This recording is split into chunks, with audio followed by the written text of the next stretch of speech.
அம்மா சமையல் அன்பு உள்ளங்களுக்கு இனிய நேரம் வணக்கம். இன்றைக்கி நாங்கள் ரவை வாழைப்பழம் எல்லாம் வச்சு குண்டு பணியாரம் செய்ய போகிறோம். வாங்க பார்ப்போம். ரவை இது ஒரு கரண்டி அங்கர் மாவு வச்சுருக்கேன். சர்க்கரை, எண்ணெய், வாழைப்பழம், தயிர், அதோட கொஞ்சம் உப்பு. வாங்க அப்படி செய்யலான்னு பார்ப்போம். இப்போ நாங்கள் இந்த ரவையை இதில் போடுவோம். போட்டுட்டு வாழைப்பழங்களை உரித்து ரவையை போட்டு இது உங்களோட இனிப்புக்கு தக்க மாதிரி போடுங்க. சர்க்கரை வறுத்தக்காரன்னா நீங்கள் சர்க்கரை போடாமையே இந்த வாழைப்பழம் இனிப்பு காணுமே இருக்குது. இது குழந்தைய ரெண்டபடியாக நான் இதை போடுறேன். வாங்க 6 வாழைப்பழம் முறித்து வச்சுருக்கிறேன். 6ஐயும் அமர்த்தி இதே கருப்பு பழத்தில் கொஞ்சம் கருப்பு விழுந்தால் சாப்பிடணும். நாங்கள் பிள்ளைகளுக்கு இப்படி செய்து கொடுங்க. எல்லாத்தையுமே ஒன்றா போடுவோம். இது வந்து மென்மையாக்குறது. 2 கரண்டி தயிர் வரும், 2 மேசக்கரண்டி தயிர், இந்த அங்கரமா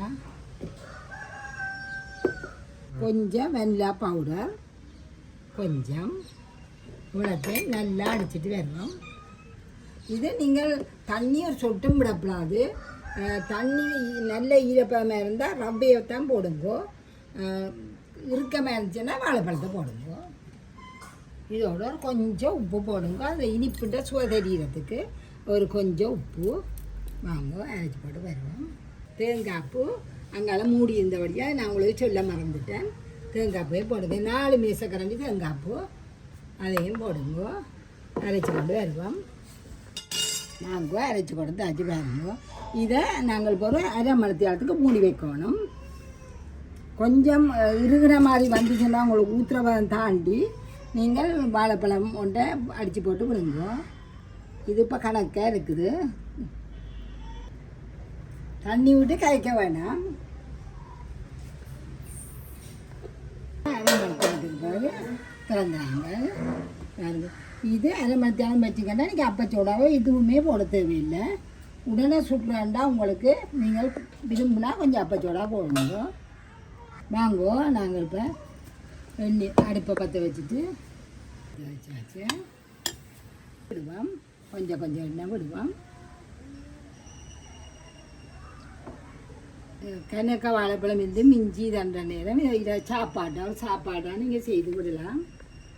வாழைப்பழம் கருத்தாக கிட்ட கிடைக்க வேறாயினம் ஊற்றணும். இதை நீங்கள் நடுவில் முன்னாடி ஊற்றாதீங்கோ, கறிகளில் ஊற்றுங்கோ.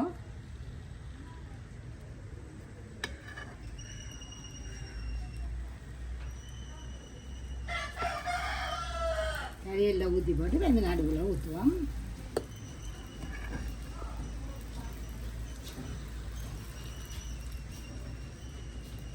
அப்புறம் மூடி வச்சிருக்கிறேன். இன்னும் கொஞ்சம்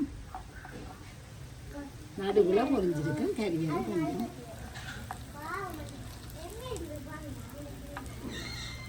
எல்லாத்தையும் திருப்போம். திறப்போம்.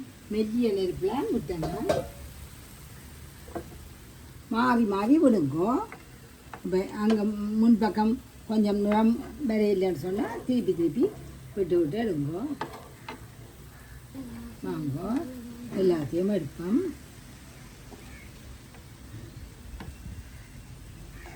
இதே மாதிரி செய்யுங்கோ. இப்படியே வரும்.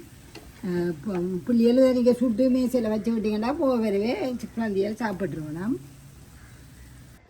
இன்னும் மென்மையாக இருக்குன்னு உங்களுக்கே தெரியும். இது நல்ல மென்மையாக இருக்குது. நல்ல மெல்லிய நெருப்பில் விடுங்கோ.